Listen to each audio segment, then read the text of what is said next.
2. Welcome once again, friends of Ai4Autism. Join us yet for another fab interview where we hear from members of our community and listen to their stories. We have a nice guest with us today. Natalie is a teaching assistant from London, and Natalie is also the mother of one autistic son, Zayne. And today we'll be hearing Natalie's story and we'll get a chance to learn from her experiences. So please welcome Natalie Tate. Hey, Natalie, how's it going? Hey! Natalie, let's jump right into it. Could you tell us a little bit about your son and how old he was when he was diagnosed as autistic? Yes, so Zayne he got diagnosed in October. He was going to turn 3 in December. So about just before he turned, I don't know how to work that in months ago. Just before he turned 3, he was diagnosed. Obviously, he was diagnosed with social development delay autism. So that's what he was diagnosed with. It was a bit of a struggle to actually get him diagnosed, obviously, because him being quite young, they didn't really want to. It's something I had to kind of push through. But that's when he was diagnosed. 2000 and I'm not. It could have been 2000, maybe 2012. I think 2012. Maybe, yeah, I think I'm sure it's 2012. Yeah. Yeah, and Natalie, do you remember what the diagnosis process was like? What type of tests he had to do? Yeah, it was daunting. I was just in the room with 3 health professionals, but I can't. Obviously, a speech and language therapist, someone. I think it was 3 people in the room, and it was more or less just a lot of questions. I was in there for hours. It was a lot of questions. It was a lot of questions. I think how they usually do it, I think they try and spread it out over. They'll call you for one session, then a couple of months after you get called for the second session, then a couple of months after. But with me, I think they just did the 3 sessions all in one. So it was very, very long, and it was just paperwork and just filling out questions really.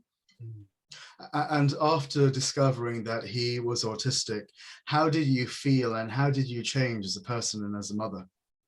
Do you know what? It's weird because before we'd got to getting him diagnosed, family members had kind of said, he might be blah blah blah. So obviously, when I went into the assessment, I was kind of prepared. I said to myself, "Oh, yeah, he's going to be autistic." Blah blah. But them telling me actually hearing it, even though I knew me hearing it was like. I felt very emotional. It was just like, oh my gosh, it's someone other than family this is proper now, because health professionals are involved. These health professionals that's actually just, I think it was just a bit daunting. It was just like a slap in the face, even though I've kind of had a feeling anyway. It's weird. Does that make sense? No, it makes perfect sense. In fact, I was going to ask you, the next question was, how were family and friends towards you and your son? It seems like they already were aware of certain things based on his characteristics. And and what type of characteristics was he exhibiting for the family members to think he might be autistic? Do you know what? He was very, see the whole lining up things, the lining up. He used to like fast movement. Didn't communicate with people, was not interested in communicating with people. I think it was my mum my mum and my aunt, one of my uncles was at her house. He was still kind of 2, and I think my uncle was talking to him, calling him, and he was giving him no eye contact. It was from that moment my mum was like, something is, and then she just kind of started observing him. And she kind of sat there because no one really wanted to tell me. No one really wanted to tell me. But but they told me in the end, and then and I acted on it straight away. And When you say you acted on it straight away, like what? What did you have to do? Oh, do you know? So I called I made the appointment. I called the health visitor, and I was like, yes, such and such. But obviously with them, they're very like, you don't, you're your first time mom. You've got no other kids to compare him to. You're just worrying. You're just, they kind of played it down. But it happened to me, and I actually made a big complaint against them in practice. I just felt like that. I just felt like they were just, they just tried to brush me off, like I didn't, because I wasn't a mum because this was my first child, like that, I didn't know what I was talking about. But I'm just taking it from my aunt and my mum, because my aunt had an autistic son who's now 18. So she said it was like her looking at Zayne was like her watching her son when he was younger. Yeah. So yeah, see with the whole line, see with the certain movements lining up. So yes. Yeah, the lining up. Interesting. Yeah. And what were some of the challenging things you faced since Zayne was diagnosed with autism? And have you noticed any change in his personality? Of course, he's a growing young man. Yeah. What are some of the things that you've noticed in his day-to-day activities? Do you know, so what was this? When he was younger, so I know, see the risk, see the no fear. The no fear. See, he was just a bit. I actually wouldn't want to go out with him. See, because he's fit. Because he's fearless. He's like the city. He's just got no fear. He will just, obviously now he's different. Now he will just go and walk out into the road and see and stuff. Yeah, so walk into the road. He was always very curious, always touching things, and see, just touching things. See, obviously because he was that sense, like the sensory. See, touching things along as we're walking and stuff, and it was just, I felt like I was walking with a living germ. Wow. Germ, yeah, because see, certainly the challenge, and that was quite annoying because after it made me not want to really take him out and stuff. Yeah, and I think one time he was actually cool. He actually left my house, and I didn't work. I was too busy tidying. He actually left my house, and he was found in the back right there. You can't even see in the back right there. He was found in the middle of the road. That might be able to, he was found in the middle of the road, and because when I went over there, by the time I realised I've run, see where you can see me now. I'm in my bedroom. I don't know if you can see this road. I don't know if you can. Right, so can you see? Yes. Can you see where the house is? Can you see the road? Yeah. Can you see that road there? Was found, and that's actually quite a busy, because it's near primary school. It's near thingy. So he was actually found in the middle of the road, in his pajamas and stuff, because obviously he decided to sneak out the house stuff, and that was a really, really scary. God, your heart must have sunk. How were you notified? Did you see him, or did someone tell you? Do you know what? When I was looking for him. I was like, he's not in this house. I was like, because I knew at that time, this when he was very, very. He always wanted to go out all the time. So then I noticed my door was open. So I've literally, as soon as I've noticed, I've run out. And by the time I ran out, there was a man. There was a man talking to him, and the man was getting ready to call the police. So basically, the man said he was driving, and he see this little boy. He actually see my son in the road, and he stopped, and he got out of the car, and so that's how that was. I mean, that really shook me up. That was really scary, man. I think I had a bit of not a breakdown after, but I was like, oh my gosh, as he's getting up, this is just the start of it. What's gonna, as he gets older, where we gonna be? That was horrible, man. That was. And there was another time he actually, me and my friends and her daughter, we was going out, and we're in like a junction. You're not from East London at all, are you? No, I'm from the other side of London. Yeah. Okay. More northwestish. Yeah. Okay. There's a main road, like a big junction. See, like a busy junction road in one of the high streets. Yeah. Which one? Because I do. Bethnal Green Road. Yeah, I'm around there. Yeah. Okay.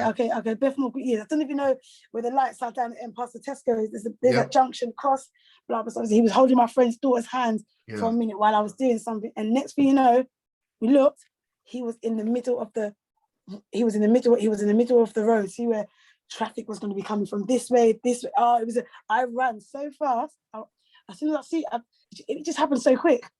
I was doing something. It just happened so quick. And I ran. My shoes come off. My phone, dropped my phone, and obviously the traffic was going to go back. And because they'd seen this kid in the road, that was a really scary time. See, things, little incidents like that leaves me with nightmares, because back then I was always imagining the worst. Oh my God, I was like, oh my God, this he's gonna have a freak accident.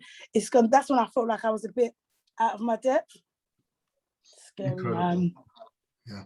And since then, have things settled a bit more? Have you noticed any changes? What have things been like since those incidents? Okay, well, yeah, so them incidents were when he was a bit younger. Obviously, growing up, he's actually he's changed that. He's very wary. He's very wary now. He knows not to cross the roads. I think he's more. I don't think it's because he's older. Because he's older. But he's actually so we've had no more freak accidents or no more near misses for ages. But I think it's because he's I think he was young when this was happening. So I mean, he's 11 now, but he still has his moments. But yeah, he's cool. Yeah, he's cool. oh, that's good. Well, that's good to hear.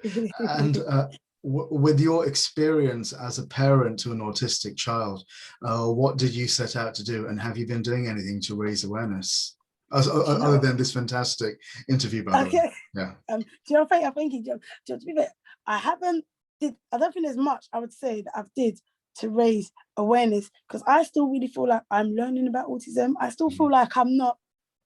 I mean, obviously, I know he's been around for 11 years, but I feel like during that time, I have my memories where not I push it out of my mind, and I'm like to myself, I kind of take away the autism and that he's a kid, he's a normal kid.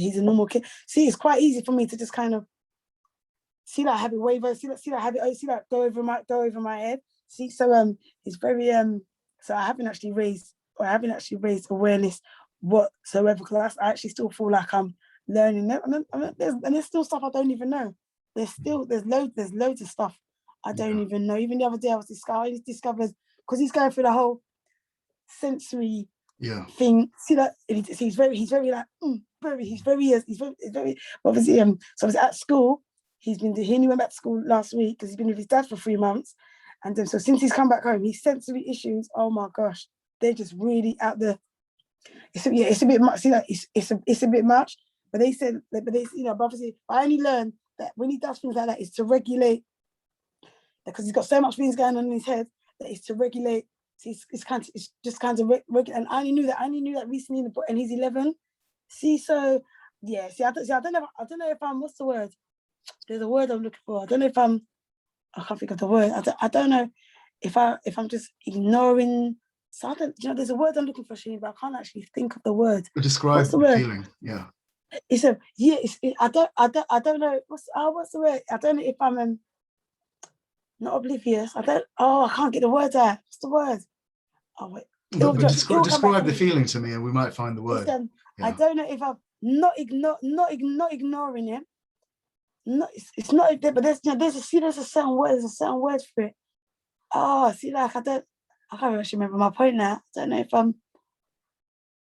I can't actually remember my point. Yeah. But I'm sure what you've been describing and the feeling behind it is something that people can resonate with, and they'll probably know the word when they're listening to this. Yeah. I was going to ask you the next question regarding sensory sensitivity. Could you tell us a bit more about some of the things that Zayne faces? Yes, he's very at the minute he's got OCD. He's everything. We go to a supermarket. I can't take him shopping. Everything's on the shelf. See all the packaging. Everything's got to be the right way around. And we go even out and about. If we're out and someone's zip is open, he's got to have, see that the zip. See the man. We was at Legoland last week, and we was in the queue, and so obviously there's a man. So the man's like, oh, he's going in my bag. I'm not. He's not going in your bag. He's just doing your zip up. He's really got, and it's happened a couple of times. Oh man, what you doing, man? I'm not. See, I've got to kind of explain. He's not trying to pickpocket anyone or anything. He's just got really mad OCD at the minute. See, with zips, and so if you used to come to my house and you're the zip there like that, no way, not with Zayne around. Zayne will come up to you. It's gotta be out. But at least I always know that nothing's gonna fall out my pockets, because he's gonna have everything out. In some respects, I would say that this is kind of raising awareness, because when you have these encounters outside, you'll probably end up engaging in conversations with these individuals. Yeah, they end up learning something about Zayne and maybe the autistic community. Definitely. Some people, some people have actually been. Some people were actually quite nice. I remember we went to, where did we go? We went to Disneyland Paris before 2018, 2009, and I can't say. And he went up to a woman, and she was quite heavily busted. And he went up to, and he just touched her thingy. It's and he just touched. Obviously, some people would understand that, but some people it would be, but obviously, but the lady, she was actually right about, but I was just so embarrassed. I'm like, oh my gosh, oh no, oh gosh, it was so it was awkward, but she was so understanding about it, and I do feel like, and he did go through a stage last year. He's going through his puberty and stuff and things. So I don't, and he's see certain moments with me, and I'm like, oh, so it's hard trying to teach him that. See that within the whole, you can't be touching people, you can't be doing, you can't be doing this, you can't be, it's really hard because in his mind, that's his thing. He wants to zip. He wants to make sure everyone's zipped up and purses are zipped up and stuff, and a bit of a busybody really. But yes, see things like that with the whole, when it comes to being with other people and stuff, it can be a bit. But he's calmed down for now. Let me touch wood, because I could take him out tomorrow. Then he'll be doing everything tomorrow. Oh, fantastic. Well, that's really fascinating to hear. As you probably might know, we as a team at Ai4Autism, we're currently raising awareness to build a tool, namely like a Fitbit, to help autistic people with sensory sensitivity issues, to help identify triggers and find out exactly what's causing meltdowns and maybe other things as well we're yet to discover. Would a tool like this have helped Zayne, would you say, growing up? Maybe, yeah, definitely. Oh yeah, definitely. Because I think maybe as well, it would help. Can see the Fitbit. Is it them watchy things that are healthy? I think it would help Zayne. One, it will be a part of routine, and that's just so important to Zayne. When his routine is out of and I think it might help him understand, even though he doesn't talk. There's a lot of things that I assume that he doesn't understand, but really, I know he does. Yeah. I think not that I play it down, but maybe I'm not actually aware of how much knowledge he has and what he does and doesn't understand. Mm-hmm. If that makes sense. Yeah. Yeah, but I think that would be interesting, because saying someone with the whole sensory thing, you need to, with him. See, if I feel like he's having a lockdown last year, really hard. So obviously lockdown last year, I didn't actually think he understood. Obviously, not being at school. I took him out to a supermarket after keeping him in. Before he's touching anything on the shelf, see, because he's going through this thing where he's got his t-shirt and he's wiping it, and that's what made me. I'm like, he's wiping it, and I'm like, oh, so that's what made me. I'm like, obviously he kind of understand that something is going on. And this was see the first lockdown in March. Round about those times, I was actually quite shocked. I'm like, okay, I'm like, okay. So that made me kind of know he obviously understands. He understands something, because that's just very random. He would never do that. Just go up to and using his good clothes as well. I must say, good clothes. Yeah. It sounds like he could understand what was being said on the news, what was happening, and his clothes might have been by far the most cleanest and most sterile item he knew to use, and hence he was using that to clean the things back then, when it was encouraged to make sure all surfaces are wiped, etc. Incredible. Amazing. Yeah, it was weird. Amazing. Look, I really want to thank you for this interview, Natalie. Is there a message you would like to send out to our audience about autism and what it's like to have an autistic child? Oh gosh, well, do you know what? Autism with guys, anyone out there that's got an autistic child, or maybe I don't know if it was my son's older now, so maybe if you're someone who's just child's been diagnosed and stuff, just in the beginning it can be daunting, it can be hard, but eventually you'll get there. And having an autistic child should not stop you from doing anything. I'm still living my best life. See, obviously I've got great family, great friends, and nothing. Having Zayne being autistic, it hasn't stopped me being able to do anything. And what was the last question again, Shane? If you had a message you would like to send out to anyone, guys, don't give up. Don't be embarrassed of so, because I do really want to take Zayne out sometimes, because he makes a noise, and I'm like, and after what, it jars me, and I'm like, oh my God, if we're on a bus or anything, I'm more or less thinking about what other people think. Obviously, my attitude now is I don't really give a, because that's what you do. You kind of you kind of think, oh God, what, and they do have their embarrassing moments, but don't be embarrassed, don't give up, and it does get, and as they get older, it does get better. It does get better. The only thing I can say is I don't know where Zayne. The only thing my fears are now is I don't know, as he's going into teenage, what he's going to be like as an adult. See, obviously there are certain things I'll have to consider more. See that more nearer the time. But if you've got great support, that's even better, But yeah, but don't give up, guys, man. Don't give up, man. All autistic kids, they're all special. That's it. They certainly are. Natalie, thank you so much. I do have one final question, or whether you do it or not. Is there any way that our audience can find out more about you, and are you on social media? Like that? Yeah. Yes, of course. So I am on I'm more or less on Instagram. So I don't know if you should I text it to you, Sheen? Oh no, you can share it over here and I can add it. Okay, you can add it in the description. Okay. Yeah, what's the handle? Okay, so it is Nat. My Instagram name is Nat, which is NATZ _ ALOT, ALOT. So that's at Nats NATZ _ ALOT, ALOT. Yes. Fantastic. Yes. And feel free, guys, to come at me, man. I'm waiting. Fantastic. We'll post your handle in the description underneath the video. And Natalie, thank you once again for a fantastic interview today. And to everyone who's watching at home, thank you all for your time and for listening. If you resonated with what you listened to today and what Natalie shared, please do get in touch with us. We want to hear your story. We want to put it out in the world. Let's hear your voice shared out to everyone as well. Thank you so much. Natalie, thank you very much. Thank you, guys. Thank you, Shaheen. Sorry, guys, if I don't make sense half the time. Oh, it made a lot of sense. But you got social media. Yeah, get at me, man. Get at me. Thank you. Thank you, Shaheen.